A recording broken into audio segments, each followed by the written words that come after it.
Sir नमस्कार आज्ञा। नमस्कार आज्ञा। आपन परिचय आज्ञा? ये मो मनोज कुमार राउत मु कटक डिस्ट्रिक्ट आसी ओडिशा आज्ञा। तो आप ओडिशा सतलोक आश्रम दानाना धाम एत दूर को कौ उद्देश्य नहीं आस आज्ञा? ये आम परम पूज्य सद्गुरु रामपाल जी महाराज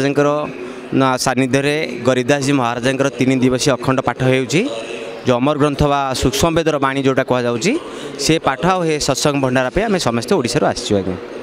तो जमती कि आम जानवा पाऊँ जे लक्ष लक्ष संख्यार श्रद्धा आस पहुँची खाइबार पीबार रहीबार व्यवस्था केमती कौन कराई आज्ञा? देखो आज्ञा ये सन्त रामपाल जी महाराज असीम दयारू ये निःशुल्क आ शुद्ध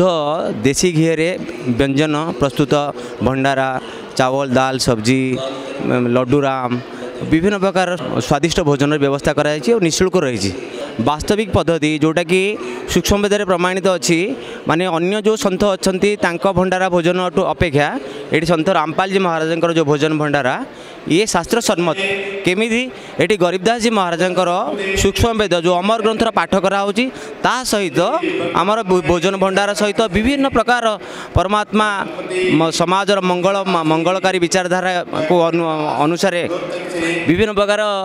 माने समाजर ये उद्देश्य रखिंट जमीक रक्तदान रखिंट परमात्मा नेत्रदान दंत चिकित्सा और ब्लड डोनेट और यौतुक मुक्त बहुत माने जोटा कि समाजर समस्त प्रकार कुसंस्कार कुवृत्ति को परमात्मा समूल भाव मूलोत्पाटन करी सुस्थ समाज गठन करुँच। वास्तव में ये सन्त रामपाल जी महाराज ही एकमात्र सन्थ जे पूरा माने भारत नुहे पूरा विश्व में जहाँकि ये भंडार व्यवस्था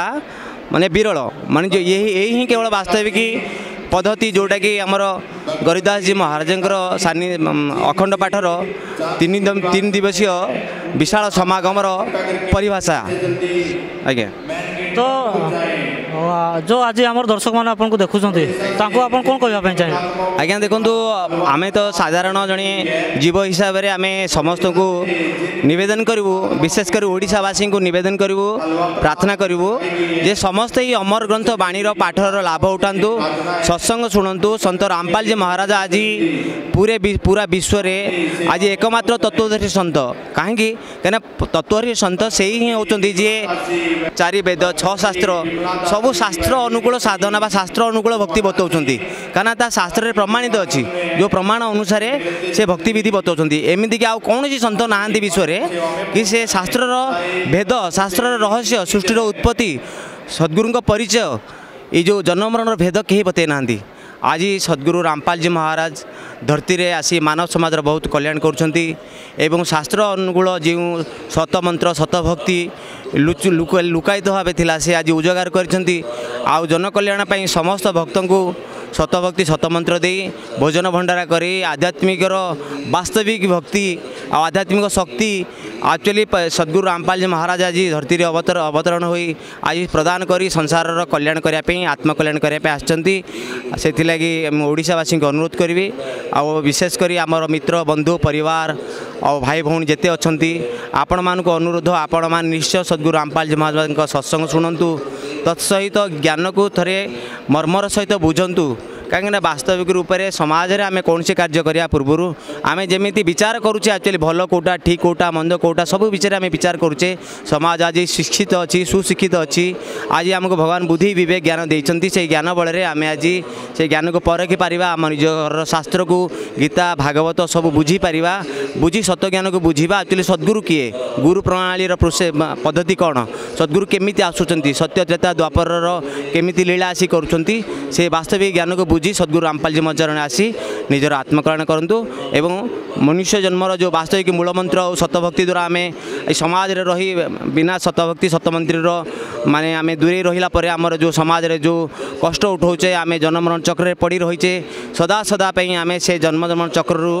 निश्चित रूपे परमात्मा सद्गुरु रामपाल जी महाराज चरण को आसिले आम से आम निस्तार पाइपर। तो जड़े यही ज्ञान जानापी से कौटी जीव केमती जान सी सन्त रामपाल जी महाराज ज्ञान? आज्ञा देखो आज वास्तव में परमात्मा ये ज्ञान जानापी अति सरल व्यवस्था कर जमी आपणकर पाखापाखि जिला हो राज्य हो बा सोशल मीडिया रे विभिन्न प्रकार प्लाटफॉर्म रे परमात्मा एते तांकर जो सत्संग चली से सत्संग तले एकदम पिला पट्टी माने हलदिया कलर गोटे पट्टी चलुची से पट्टी रे ए आश्रम सब नामदान आश्रम और नामदान केन्द्र नंबर लिखा अच्छी से नंबर अनुसार आप कांटेक्ट करेंगे एवं वास्तविक पद्धति विषय जानीपारे जानी से नामदान केन्द्र में आसी आप नामदान दीक्षा ग्रहण करेंगे तत्सहित संपूर्ण तथ्य व संपूर्ण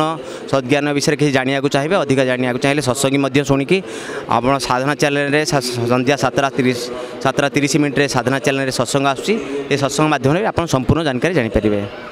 बहुत बड़ा धन्यवाद आज्ञा सत्साहे।